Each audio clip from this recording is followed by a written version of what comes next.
വാഗ്ദാനങ്ങളുടെ വലിയ വേദികളും വികാരഭരിതമായ പ്രസംഗങ്ങളും കൊണ്ട് ജനങ്ങളെ ആകർഷിക്കുന്ന രാഷ്ട്രീയമാണ് കോൺഗ്രസിന്റെ പതിവ്.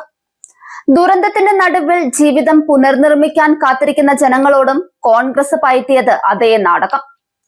വയനാട്ടിലെ മുണ്ടക്കൈയും ചൂരൽമലയും പോലുള്ള ദുരന്തബാധിത മേഖലകളിൽ പുനരധിവാസത്തിന്റെ പേരിൽ വലിയ പ്രഖ്യാപനങ്ങൾ നടത്തിയ കോൺഗ്രസ് നേതൃത്വം ഇന്ന് ആ വാഗ്ദാനങ്ങൾ പാലിക്കുന്നതിൽ കാണിക്കുന്ന അനാസ്ഥയാണ് കടുത്ത വിമർശനങ്ങൾക്ക് വഴിവെക്കുന്നത്.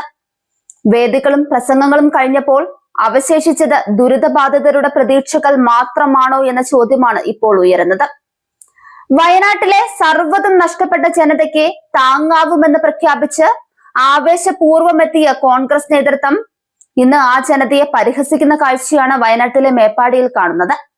ദുരന്തബാധിതരുടെ പുനരധിവാസത്തിനായി വലിയ അവകാശവാദങ്ങളോടെ കോൺഗ്രസ് വിഭാവനം ചെയ്ത ടൗൺഷിപ്പ് പദ്ധതി വെറും ഫോട്ടോഷൂട്ട് മാത്രമായിരുന്നു എന്ന ചോദ്യമാണ് ഇപ്പോൾ ഉയരുന്നത്. നേതാക്കൾ വന്നുപോയ മണ്ണിൽ ഇന്ന് അവശേഷിക്കുന്നത് കുടിച്ചു വലിച്ചെറിഞ്ഞ പ്ലാസ്റ്റിക് കുപ്പികളും അനാഥമായി കിടക്കുന്ന ഒരു ശിലാഫലകവും മാത്രം.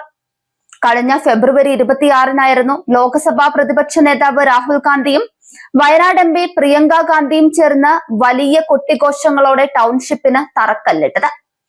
എന്നാൽ ആഴ്ചകൾ പിന്നിടുമ്പോഴും അവിടെ ഒരു മണ്ണുമാന്തി യന്ത്രം പോലും എത്തിയിട്ടില്ല.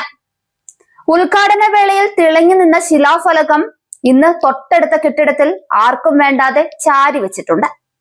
ഒരു ജനതയുടെ അതിജീവനത്തിനായി സ്ഥാപിക്കേണ്ട സ്മാരകം ഇങ്ങനെ അവഗണിക്കപ്പെടുന്നത് കോൺഗ്രസ് എന്ന പ്രസ്ഥാനത്തിന് ദുരന്തബാധിതരോടുള്ള യഥാർത്ഥ മനോഭാവമാണ് വെളിപ്പെടുത്തുന്നത്.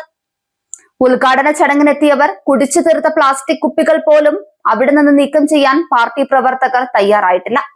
ആവേശത്തോടെ പന്തല് കെട്ടി പ്രസംഗിച്ചവർ പന്തൽ അഴിച്ചു കൊണ്ടുപോയപ്പോൾ അവിടെ ബാക്കിയാക്കിയത് മാലിന്യങ്ങൾ മാത്രമാണ്. പുനരധിവാസം എന്ന പുണ്യപ്രവൃത്തിയെ കേവലം രാഷ്ട്രീയ പ്രചാരണത്തിനുള്ള വേദിയാക്കി മാറ്റിയവർ ആ മണ്ണിൽ ഉപേക്ഷിച്ച പ്ലാസ്റ്റിക് മാലിന്യങ്ങളെ പോലെ ദുരന്തബാധിതരുടെ സ്വപ്നങ്ങളെയും ചവറ്റുകുട്ടിയിലേക്ക് തള്ളിയിട്ടിരിക്കുകയാണ്. ലേഔട്ട് തയ്യാറായിട്ടില്ലെന്നും ഉടൻ നടപടി ഉണ്ടാകുമെന്നുമുള്ള DCC പ്രസിഡന്റ് TJ ഐസക്കിന്റെ വിശദീകരണം വെറും കണ്ണിൽ പൊടിയിടൽ മാത്രമാണ്. ഇത്രയും വലിയൊരു ദുരന്തം നേരിടേണ്ടി വന്ന മനുഷ്യർക്ക് വേണ്ടി പദ്ധതി ഒരുക്കുമ്പോൾ പ്രാഥമികമായ ലേഔട്ട് പോലും തയ്യാറാക്കാതെ എന്തിനായിരുന്നു ഇത്രയും വലിയ തറക്കല്ലിടൽ മാമാങ്കം?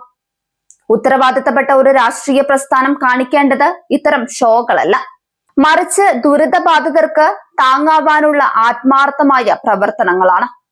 വാഗ്ദാനങ്ങൾ നൽകാൻ എളുപ്പമാണ്, എന്നാൽ അത് നടപ്പിലാക്കാൻ ആത്മാർത്ഥത വേണം. മുണ്ടക്കൈയിലെ മനുഷ്യരുടെ കണ്ണീരിന് രാഷ്ട്രീയ നിറമില്ല.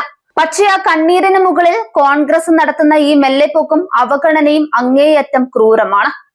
ആ ശിലാഫലകം കെട്ടിടത്തിന് പിന്നിൽ ഒളിപ്പിച്ചു വെക്കാം, പക്ഷേ തങ്ങൾ വഞ്ചിക്കപ്പെടുകയാണെന്ന ജനങ്ങളുടെ തിരിച്ചറിവിനെ ഒളിപ്പിക്കാൻ കോൺഗ്രസിന് കഴിയില്ല. ദുരന്തബാധിതരുടെ വേദനയെ രാഷ്ട്രീയ പ്രചാരണത്തിനുള്ള വേദിയാക്കുന്നത് ഒരു ഉത്തരവാദിത്തമുള്ള രാഷ്ട്രീയ പ്രസ്ഥാനത്തിന് യോജിച്ചതല്ല.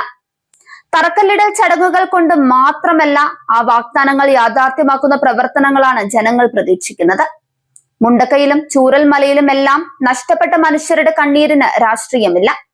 എന്നാൽ ആ കണ്ണീരിന് മുകളിൽ രാഷ്ട്രീയം കളിക്കപ്പെടുന്നു എന്ന തോന്നൽ ജനങ്ങളിൽ വളരുമ്പോൾ അതിന് മറുപടി പറയേണ്ടത് കോൺഗ്രസ് ആണ്. വേദികളിൽ പറഞ്ഞ വാക്കുകൾക്കുള്ള ഉത്തരവാദിത്തം ഏറ്റെടുക്കാതെ പോകുകയാണെങ്കിൽ ദുരന്തബാധിതരുടെ ഓർമ്മയിൽ ഈ വാഗ്ദാനങ്ങൾ രാഷ്ട്രീയ നാടകമായി മാത്രമേ ശേഷിക്കൂ.